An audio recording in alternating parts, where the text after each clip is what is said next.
Salam, selamat datang di podcast Melek Hukum. Ngobrol santai tentang peristiwa hukum. Prioritas KPK ini adalah pencegahan, bukan pemberantasan. Ada catatan 11 penangkapan atau OTT, atau sebanyak 118 kalau nggak salah ya tersangka yang ditetapkan, yang menjadi catatan dianggap sebagai keberhasilan KPK. Kita gali lagi ya, apakah benar ini catatan baik atau memang ada beberapa hal, apalagi contohnya di akhir ini, di akhir Desember ini kayak KPK memang ada, mungkin nanti kita ulas di podcast ini. Jadi mungkin yang pertama ini tadi Pak, seperti catatan KPK. Jadi kenapa kemudian pada kemarin ya, Senin kemarin 22 Desember 2025 KPK membuat semacam rilis catatan akhir tahun tentang perkembangan kegiatan KPK, tentunya ya dalam rangka setidaknya akuntabilitas ya, keterbukaan, transparansi KPK itu sendiri.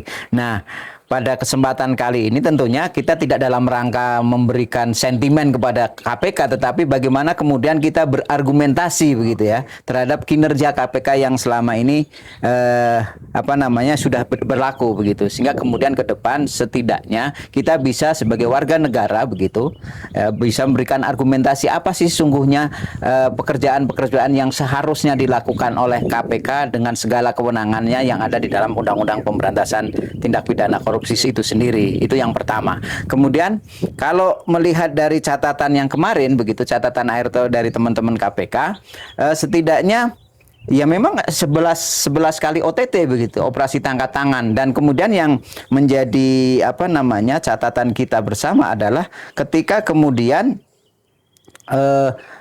yang 11 itu, yang ketiga dari 11 itu ternyata terjadi di akhir tahun, bahkan di tanggal 18, 19 ya kan?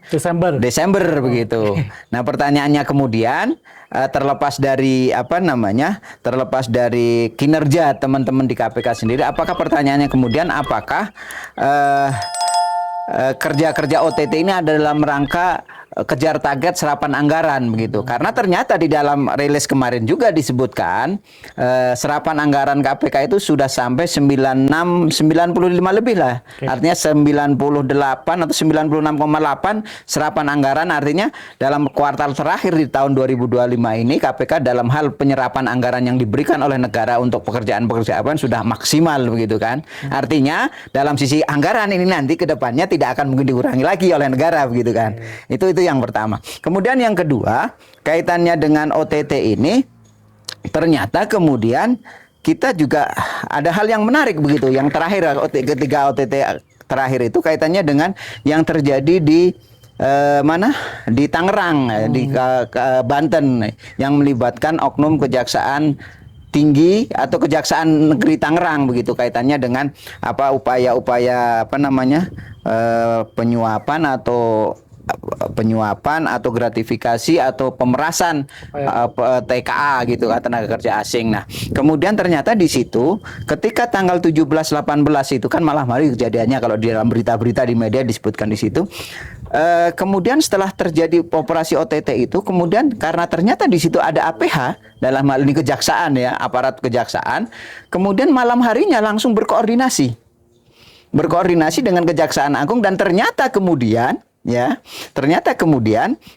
di situ untuk khusus yang di Kejaksaan Banten ini, kemudian perkaranya diserahkan ya kepada Kejaksaan Agung untuk melakukan pemeriksaan penyidikan lebih lanjut dengan alasan KPK kedahuluan sprindik. Kedahuluan sprindik yang tanggal 17 juga oleh Kejaksaan Agung. Ternyata dalam case itu ya, dari pernyataan yang disampaikan oleh baik itu Kejaksaan Agung mau teman-teman KPK, ternyata KPK keduluan sprindik.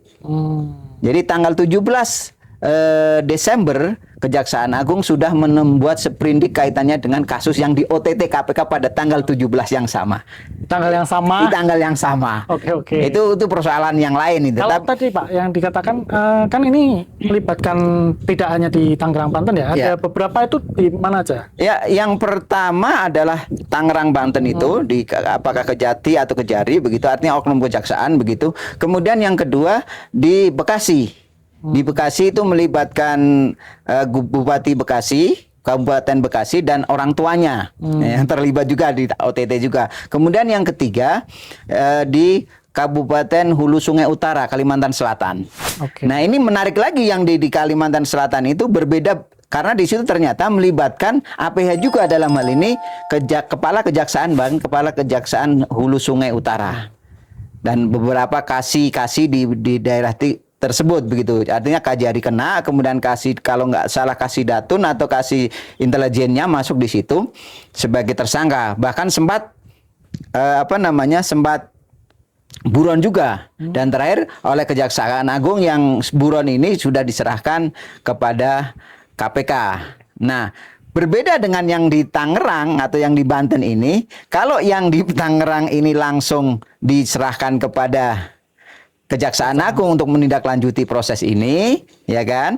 Tetapi yang untuk Hulu Sungai Utara, APH Kejaksaan ini tetap ditangani oleh KPK. Artinya ada pemberlakuan khusus ya, seperti yang di Tangerang Banten ini, ya, sama-sama melibatkan. Iya, nah ini yang perlu kemudian teman-teman KPK harus transparan. Ada apa sesungguhnya, gitu kan? Apakah kemudian misalnya kalau kita belajar dari ada beberapa waktu yang lalu misalnya, di tahun sekitar 3 tahun yang lalu begitu, ada ketika OTT KPK yang melibatkan kebetulan juga di mana OTT di Solo juga. Di Solo pernah ada OTT yang melibatkan oknum Kejaksaan Negeri Solo, kemudian Kejaksaan Negeri Sleman. Itu di OTT KPK dan penangannya sempat buron juga semalam begitu, kemudian diserahkan Kejaksaan Agung, diserahkan kepada KPK. Sama ini kayak repetisi peristiwa yang melibatkan oknum kejaksaan itu. Jadi buron dulu, kemudian oleh Kejaksaan Agung diserahkan. Nah, itu yang terjadi yang di Solo dengan yang di Hulu Sungai. Nah, yang di Banten ini aneh begitu. Jadi diserahkan kepada Kejaksaan Agung oleh karena hanya sekedar keduluan sprindik. Keduluan sprindik ini dalam tanda kutip kemudian menjadi pertanyaan, karena kalau kita bicara di undang-undangnya, ya kan? Di undang-undang KPK itu kan jelas sekali.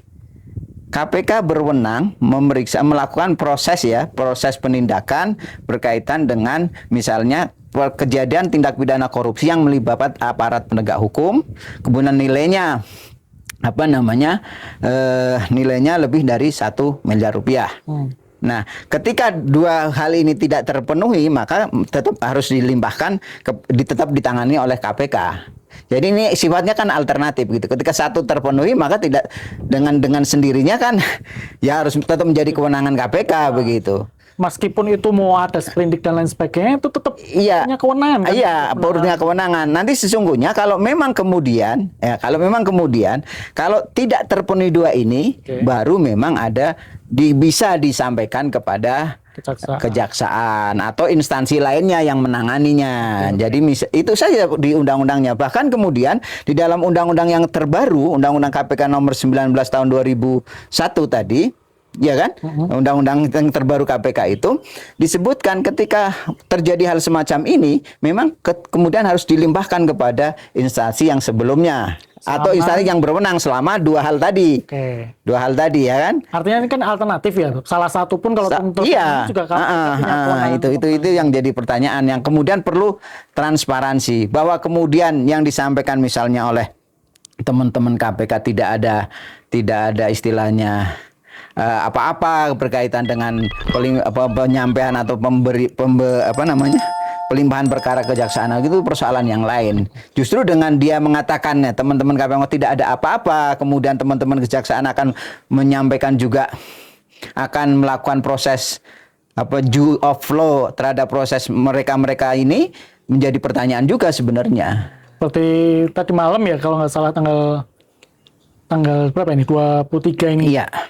Ada bahwa KPK bahwa pihak kejaksaan akan tetap menangani secara profesional, artinya seperti itu ya. Bahkan kemudian di luaran itu muncul isu bahwa karena kejadian OTT terhadap aparat kejaksaan ini, isu yang muncul di luaran dan sempat dibantah oleh teman-teman Kejaksaan Agung adalah teman-teman Kejaksaan Agung akan menarik jaksa-jaksa yang di KPK. Itu isu-isu yang di luar muncul, tapi kemudian berita ini dibantah oleh Kejaksaan Agung. Tidak benar. Dengan terakhir tadi malam akan tetap melakukan kerja-kerja secara profesional terhadap aparat penegak hukum, terutama kejaksaan yang terlibat dalam tindak pidana korupsi. Misalnya pada case yang terakhir ini. Cuman pertanyaannya kemudian, gitu kan? Kita kan daya ingat masyarakat itu awam itu sangat. Kemarin kalau nggak salah di awal pertengahan tahun yang lalu gitu, kasus Kejaksaan Negeri Jakarta Barat. Bagaimana kemudian seorang jaksa ya fungsional begitu dijadikan terdakwa dalam perkara tindak pidana korupsi begitu, kaitannya dengan penggelapan barang bukti. Nah, di dalam dakwaan disebutkan aliran dana kepada teman-teman rekan jaksa-jaksa yang lain di situ, dan oleh Kejaksaan Agung mereka artinya perkara mereka yang disebut dalam dakwaan itu penerimaan sejumlah uang itu perkara pidananya tidak naik. Alasannya apa? Yang sangat menarik itu alasan Kejaksaan Agung adalah karena alasannya mereka adalah penerima suap pasif. Ini alasan-alasan yang kalau kita bicara dari sisi hukumnya bukan tidak mungkin itu masih perlu diperdebatkan. Tapi yang jelas di dalam dakwaan si jaksa ini sudah masuk nama-nama jaksa-jaksa tersebut, bahkan termasuk pimpinan Kejaksaan Negeri Jakarta Barat atau Selatan begitu. Sudah ada pihak jaksa yang ditangani oleh jaksa sendiri, ternyata memang perlakuannya ada catatan kan? Iya, ada catatan. Nah, memang. kita sebagai masyarakat kan juga takut ya nanti kejadian ini berulang juga. Karena juga gitu viral di awal, tapi setelah itu masyarakat lupa nggak untuk Itulah masyarakat kita seperti itu gitu. Nah, kalau kemudian misalnya komitmen Kejaksaan Agung ya untuk menjalankan proses due of law terhadap jaksa-jaksa yang melakukan tindakan pelanggaran hukum pidana ini, misalnya disampaikan kemarin itu adalah berkaitan dengan sudah diberhentikan sementara, itu kalau dari sisi normanya di aturannya di Undang-Undang Kejaksaan memang sudah sedemikian rupa. Bukan hal yang membanggakan. Bukan yang membanggakan. Ketika misalnya, bahkan kalau di dalam undang-undangnya, Undang-Undang Kejaksaan itu disebutkan, ketika jaksa itu ada penangkapan, ada surat penahanan bahkan, secara otomatis itu diberhentikan sementara oleh Kejaksaan Agung. Secara otomatis. Memang sudah aturannya seperti itu. Sudah aturannya seperti itu. Jadi bukan hal yang luar biasa. Yang menjadi pertanyaannya masyarakat kemudian kan, kenapa ada perbedaan perlakuan terhadap dua peristiwa ya di Banten dan di Sungai Hulu Utara ya.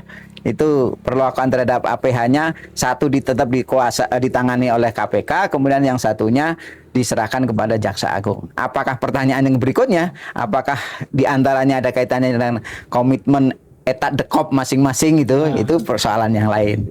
Dan ke depan kita berharap tidak seperti itu begitu. Dengan adanya undang-undang yang KPK yang baru ini, dengan undang-undang yang sebelumnya kan ada independensi kelembagaan seperti itu. Ya.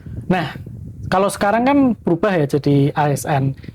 Terus kemudian dengan catatan KPK yang seperti disampaikan kemarin, itu kemudian apa sih yang menjadi masyarakat ini agar ke depan tuh KPK seperti apa? Seperti itu Pak Budi. Ya, kalau bicara dari norma atau aturannya memang seolah-olah kemudian ini membuktikan jadi kekhawatiran masyarakat kita kaitannya dengan revisi Undang-Undang KPK. Di mana di situ, di dalam revisi kan jelas sekali di situ. Kalau dulu itu adalah lembaga independen, sekarang lembaga di bawah rumpun kekuasaan yang bersifat independen. Artinya masuk dalam rumpun eksekutif dulu, kekuasaan eksekutif, baru independen dalam geraknya. Itu yang pertama. Kemudian yang kedua, kaitannya dengan minimnya ini adalah karena memang di dalam Undang-Undang KPK yang baru, itu disebutkan prioritas KPK ini adalah pencegahan, bukan pemberantasan. Jadi penyidikan, penuntutan, dan pemberantasan tindak pidana korupsi itu adalah option kesekian kali. Jadi setelah supervisi, monitoring, baru penuntutan, penindakan itu setelah itu. Yang pertama adalah pencegahan. Nah, itu yang kemudian ini seolah-olah menjadikan membuka mata kita begitu, bahwa ini loh sesungguhnya efek dari revisi Undang-Undang KPK ini. Tetapi ke depannya kemudian kan kita tidak berharap ini terjadi lagi begitu. Dan kemudian kaitannya dengan pertanyaan Mas Yusuf tadi, berkaitan dengan apakah minimnya OTT dan OTT terjadi di akhir karena serapan anggaran, wallahu alam. Karena pertanyaannya kemudian adalah ini adalah ya model-model birokrasi lah begitu. Model-model birokrasi seperti itu. Jadi kalau kita lihat misalnya dalam penanganan perkara itu biasanya di akhir-akhir tahun itu langsung melonjak gitu perkara penanganan. Coba lihat teman-teman sekalian misalnya fluktuasi perkara-perkara di di tingkat kejaksaan itu. Misalnya penuntutan atau bahkan penyidikan di kepolisian di akhir-akhir tahun itu mesti akan ada banyak peningkatan perkara yang dilimpahkan, itu mesti banyak sekali, sehingga kemudian di internal internal instansi itu kadang ada batasan, misalnya di pengadilan itu nomenklatur yang tidak tertulis begitu, misalnya sebelum tanggal 10 atau tanggal 15 sudah tutup buku untuk tidak menerima perkara-perkara baru. Nah, ini kan kaitannya dengan mentalitas birokrasi kita yang memang berkaitan dengan serapan anggaran. Ya. Tapi itu tidak bisa kemudian dideklirkan begitu, karena ini adalah birokrasi semacam itu, seperti itu yang terjadi. Ya, semoga kita berharapnya tetap seperti semangat yang undang-undang lama ya, bahwa itu lembaga independensi, terus dia punya independen untuk melawan korupsi ini. Iya, jadi crime back to corrupt itu harus benar, crime back to corrupt itu harus benar-benar dikembalikan lagi. Jadi semangat pemberantasannya, walaupun itu adalah di option kesekian kali dari KPK, mau tidak mau ke depannya harus dilembagakan kembali di teman-teman KPK, baik pimpinannya maupun penyidik-penyidiknya. Ya. Nah, yang terberat adalah kaitannya dengan status ASN ini. Karena apa? Karena mau tidak mau, suka tidak suka, ketika bicara sebagai lembaga yang independen kemudian masih terikat dalam konteks undang-undang kepegawaian, akan sangat rentan sekali terhadap bisa dikatakan tekanan-tekanan internal berkaitan dengan status ASN-nya. Demikian. Baik, terima kasih Pak Budi. Mungkin ini yang bisa kita sampaikan sambil nanti mengikuti perkembangannya ya, karena ini masih hangat, jadi nanti kita sambil lihat perkembangan hukumnya seperti itu. Ya, baik, waktunya sudah cukup panjang Pak Budi, nanti kita akan sambung di podcast berikutnya. Yang penting tetap dalam obrolan santai. Santai, betul. Ya, terima kasih untuk penonton setia Melek Hukum. Sekian dari kami, salam.